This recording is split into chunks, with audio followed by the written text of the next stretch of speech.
Welcome to Sterling Insights, Stand Out and Supercharge Your Assets, the go-to podcast for financial advisors aiming to grow their assets under management, stand out in a crowded market, and retain assets nearly forever. Are you advising high net worth clients who own appreciated capital assets? Do you want to help them sell without losing a quarter, a third, or even more of their hard-earned profits to capital gains taxes? Then this podcast is tailored for you. Each episode brings you the latest strategies and expert advice from leading financial advisors, seasoned attorneys, and experienced CPAs. Learn how to maximize your clients' wealth, minimize their taxes, and supercharge your advisory practice with actionable insights. Join us on Sterling Insights, Stand Out and Supercharge Your Assets, where you'll gain the knowledge and tools to set yourself apart and achieve unparalleled success in wealth management. Subscribe now and empower your practice for a brighter, more prosperous future. Welcome to Sterling Insights. I am your host, Roger Silk. Our guest today is Susie Cranston. Susie is President and Chief Operating Officer of Crescent, currently, and you correct me, $65+ billion multifamily office and private investment firm. Susie brings decades of experience in financial services leadership, including prior roles in senior positions at First Republic and McKinsey. Susie is also the author of How Remarkable Women Lead and a respected voice on building high-performance teams and client-first cultures. Susie, it's a real pleasure to have you today. Oh, well, thank you so much for that lovely introduction, Roger. And I feel the same. It is a pleasure to be here today, and I'm looking forward to diving into our conversation. Well, there's so many different places to start. Maybe I'll start with the book. As I understand it, you and a McKinsey colleague had the idea to write the book, and you did. Tell us a little bit about that. Yeah, it was a great experience. I was several years into my McKinsey career, and I'd had a tremendous experience. I always was working in financial services and had the privilege of working with a number of fantastic female leaders in financial services. And it was about this time that all these articles were coming out talking about the fact that women didn't have the same level of ambition as men. And that's why there weren't as many women in leadership positions, or that there was an article that basically came out saying women weren't as good at strategic thinking and didn't have a good ability to think long term. And so these were very depressing articles if you're a young up and coming female, right? You're thinking to yourself, oh, I've just worked so hard to get my undergrad and MBA, and now am I going to be able to do anything with it? And so we had this idea that, hey, instead of focusing on all the things that might be a problem, what if we flipped the script and asked ourselves, what are the women who've been successful actually doing? And what are they doing right that's helped enable their success? So we could focus on that and replicate that. And so that led to this incredible journey of meeting with all the most senior women in both executive positions around the world, but also in leadership positions. So, everyone from Meg Whitman and Ruth Porat to the Prime Minister of Australia and New Zealand. So it was a really fantastic way to sort of meet a number of leaders, female and male. And ultimately, that model of leadership we developed called centered leadership ended up being McKinsey's model of leadership in change. Because if you think about it, a lot of the early women leaders were really changing people's mindsets about what leadership looked like. So they were great change leaders. And that model of leadership has stood me in good stead as I've moved forward, because as we know, the world is rapidly changing, and being able to lead teams through that is important. McKinsey, so you got an MBA, and then did you go from there straight to McKinsey? Yeah, so I actually went to McKinsey. I studied engineering undergraduate at Stanford, and then did something called the Mayfield Fellowship, which was a really cool program designed to sort of teach entrepreneurship to undergraduate students. Then I went to McKinsey, and they had a program then that if you came back to McKinsey after business school, they would pay for your business school. So it was great. And I went to business school and came back to McKinsey and spent, in total about a decade there before heading over to First Republic. Were you at business school at Stanford? I was, yes. So you did undergrad and grad school. Yes, I was a double dipper. I'm a native Californian, and it was hard to pull me away from the Bay Area and everything that California has at the time. So did you consider Is it worth it to go to Harvard? Well, listen, I mean, the United States is so lucky because there are so many incredible institutions all over the country, I should say. And so I think Harvard would have been fantastic too, but I felt the pull back to Palo Alto. Yeah. Is, is there marginal value? Yeah, probably, but is it worth it to have those cold winters and not know everybody? I know we were traveling with my children recently and it was really hot where we went. It was like 105 degrees and my native San Franciscan children, could barely handle it because they're so used to it always being between 60 and 65 degrees year round. Yeah. Yeah, that's a little bit spoiled, at least with respect to weather. So how did McKinsey prepare you? So then you went from there to First Republic?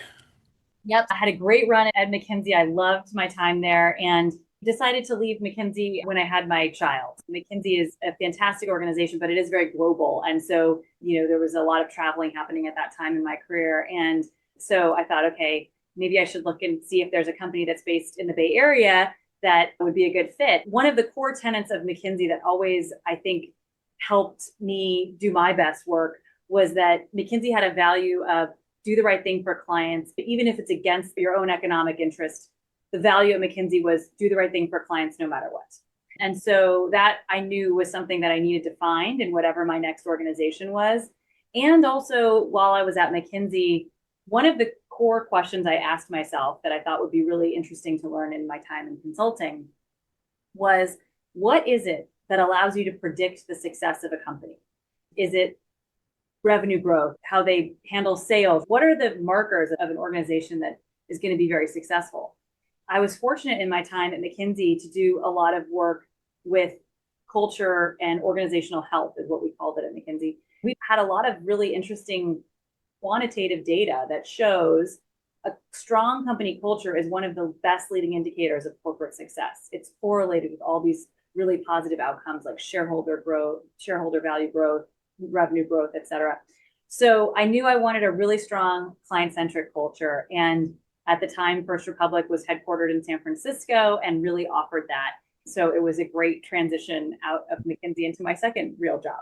And I think that client first attitude is certainly something that you really feature prominently at Crescent. Yes, no, it's so the fascinating thing about Crescent is, it is literally built by clients for clients.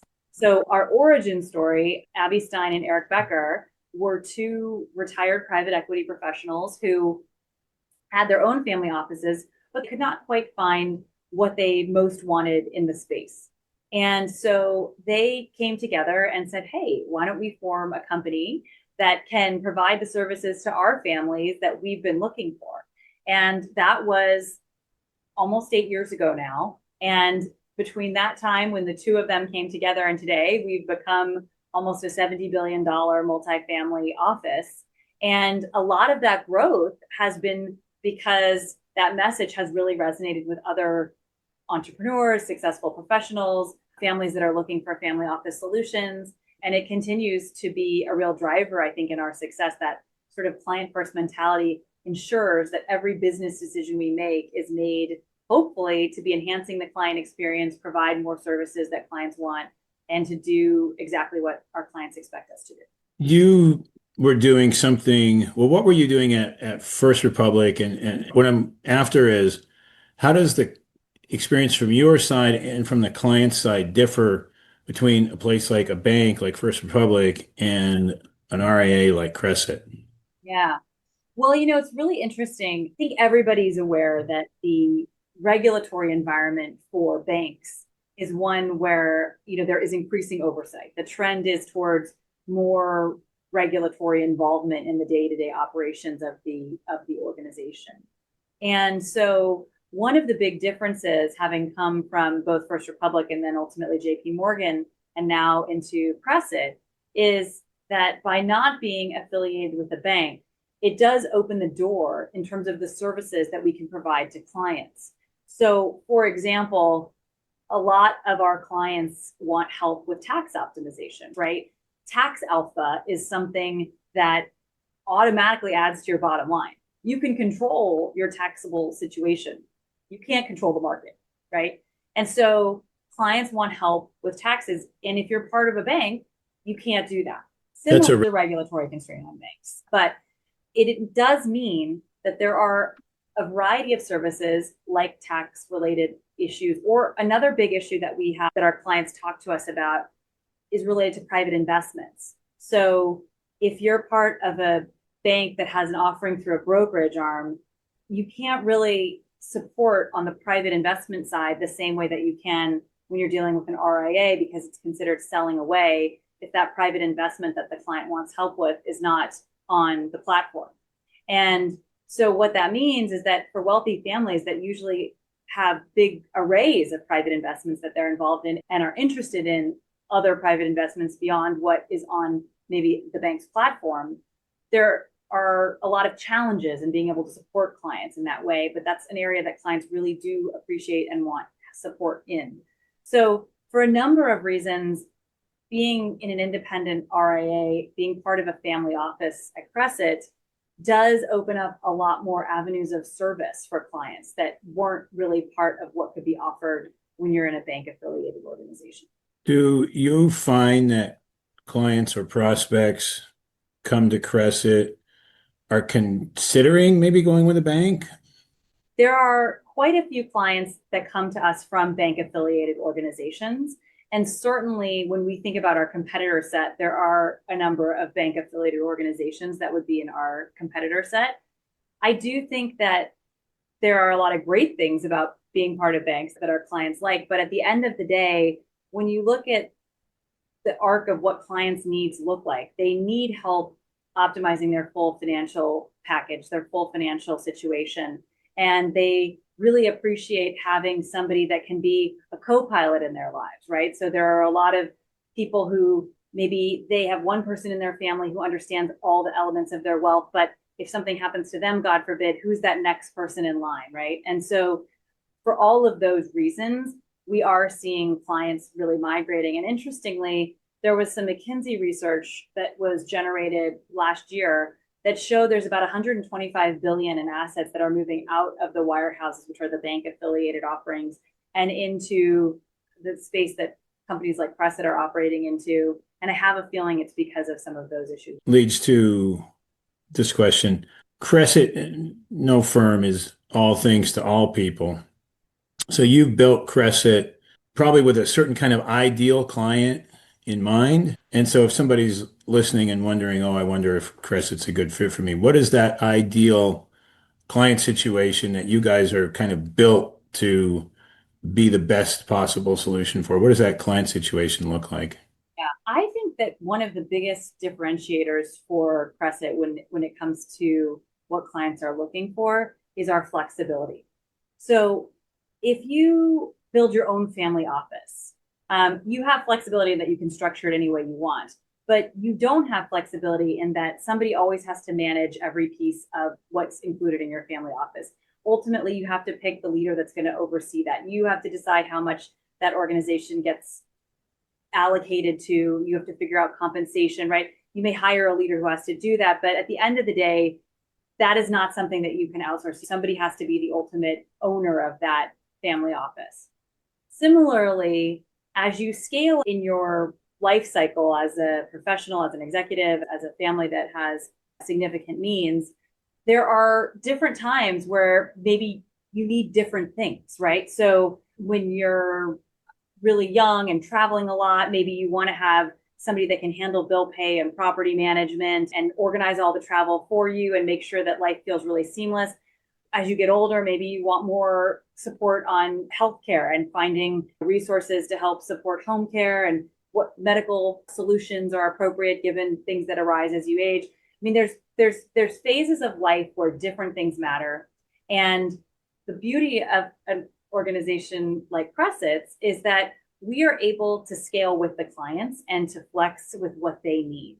So we can be that full family office solution that somebody might want. And then the people who want to outsource their full family office have the comfort of knowing that we've got the cyber protections and the business continuity and the lack of key man risk that comes with being part of a larger organization. But at the same time, if clients just want help with one piece of that, we can deliver that for them as well, right? And so I think that flexibility is a really big differentiator. I think the other differentiator of Crescent is that while we deliver everything in a very boutique and bespoke way that is very local and specific to what a client family needs, because we do have an infrastructure of a larger organization, we have access and the ability to deliver things at a much sort of more cost efficient when it comes to things like investing, and also at a much higher scale when it comes to things like cybersecurity, that are really beneficial to clients and you can't get if you don't have access to scale somehow with that.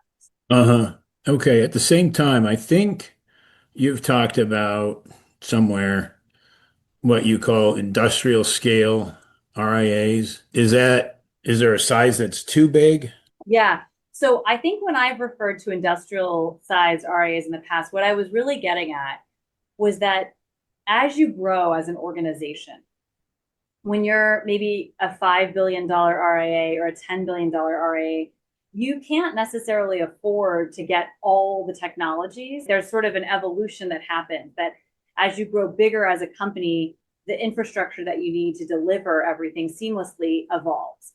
And so when I talk about industrial grade, what I'm really talking about is when do you get to a point in your organizational life that you've put in place the sort of end state, if you will, systems, the systems that you know will reliably scale. So one example of that might be, when you're a smaller firm, technology like Salesforce might seem really expensive, and you might go with something that's a more, a smaller, less expensive solution for customer management. And then as you get bigger, the thing about Salesforce is it's so large, everything's pre-integrated with it. You've got a lot of bells and whistles you can unlock.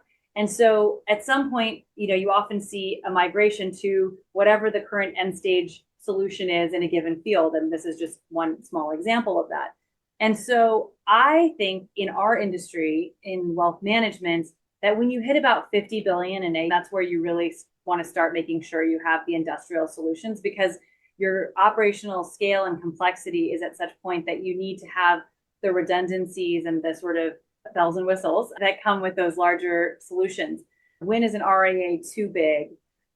I think what it really comes down to is what client segment are you looking to serve and what is your model for serving them, right? So for Crescent, we obviously are working with family offices, the ultra high net worth space, and we only will get so big as we can continue to deliver very customized and bespoke solutions for our clients.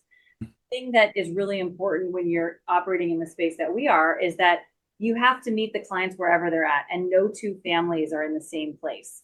So we really spend a lot of time making sure that we're able to deliver really bespoke solutions for our clients. Then similarly, that we're big enough on the backside that we are getting access to, unique opportunities that create better returns for our clients, right? So at the scale that Crescent is, we can often get, GP economics or other really lucrative structures and investment mechanisms that really benefit our clients because we pass all of that through to them. And you can't get access to those kinds of situations if you don't have enough scale to be able to be a player at the table. Do you guys have a minimum for a client?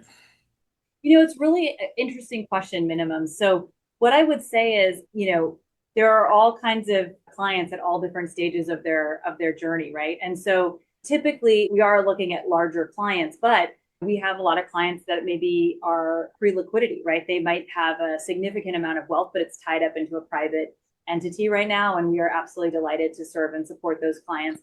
Similarly, a lot of clients we have a lot of real estate families, right? And they also have a lot of their wealth tied up in real estate. So it's not at Crescent per se, but we are helping them with the full range of services. So I would say it's not so much a minimum, but it's really, are you somebody that is commanding a sizable amount of wealth and really are looking for help in managing sort of how to optimize your life around that? Mm-hmm. Is there a sweet spot? It's such a great question. We think about that a lot in terms of what is the exact target. And what I would say is I've come to see that it's less of a sweet spot in terms of dollars or money that they have invested with us. And it's more of a sweet spot in terms of what are they looking for from their partners, right? Mm. That's what I would say is if people are looking for really dedicated professionals who are driven every day to just do the right thing for clients and want that flexibility of being able to really, scale up or down, the kinds of support that you're getting from the holistic organization. I mean, that's where, clients are incredibly happy with our offering because, being able to sort of hand things over to experienced professionals when your family is ready, when that happens, that's where, really wonderful outcomes happen because it's such a relief to families to know, oh, wow, like our bill pay is taken care of, or, our recently widowed parent doesn't have to, take on all the things that the person who passed along was doing, right? Like those are where we really, I think, make a difference in clients' lives, which is what we love to do. So I don't know if this would be correct, but are clients able to access your services sort of on an a la carte basis if they want to? Yeah, no. So we are very flexible with how clients work with us. So we actually have some clients that only use our family office services, right? So that, they have bill pay and property management or outsourced CFO. And then obviously, the bulk of our clients also have us managing their wealth, but it really is across the board and, happy to support families wherever they're at. Susie, what have I not asked you about that you really want to make sure that our audience hears? Well, one of the things that we haven't talked as much about, but I do think is a really interesting topic in this space is how do you cultivate teams that can deliver exceptional results to clients? And that is one of the things that we spend a lot of time thinking about because in professional services, your asset is your people, right? So you're really only as good as the people that are out there delivering the service. And so what I would say about developing teams that can really deliver, one of the things that we really spend a lot of time doing is making sure that everybody who joins the team is an exceptional culture fit. We're very much looking for servant leaders who have just a passion for making things better, right? Because when you get those great people that really mesh in the culture, that's really where you get 1 + 1 = 5, right? Uh-huh. And I will say, through my experience both at First Republic, which had a very strong culture, and now Crescent, which has an exceptional culture, one of the things we do is the interview process is very long. So people interview with quite a few colleagues before getting to the end of the process. And I think that's a great way to do it because if you meet with a lot of people at the end of it, you'll either say, wow, this is my people, I love this organization, or you'll say, wow, these people are a little bit out there, for whatever, and sort of help self-select, if you will. So that's one topic that I thought would be worth mentioning just because it's so important, both for people that are thinking about where they want to put their wealth, but also for people that are leading wealth organizations. I think that's a really fantastic observation. We are out of time. If people want to learn more about Crescent, where can they go? Where should they look?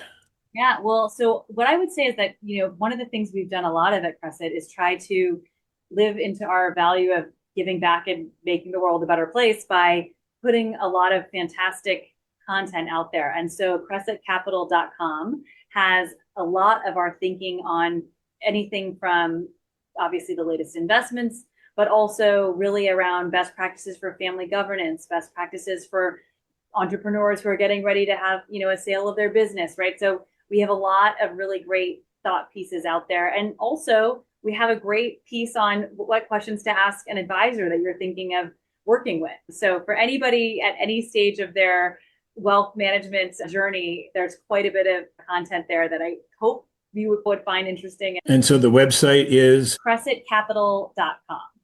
And that's CRESSET capital. Correct.com. Right. Okay. And we'll put it in the show notes. Fantastic. Well, I really appreciate it, Roger. It's been such a pleasure getting to connect today. Susie, thank you so much. Fantastic.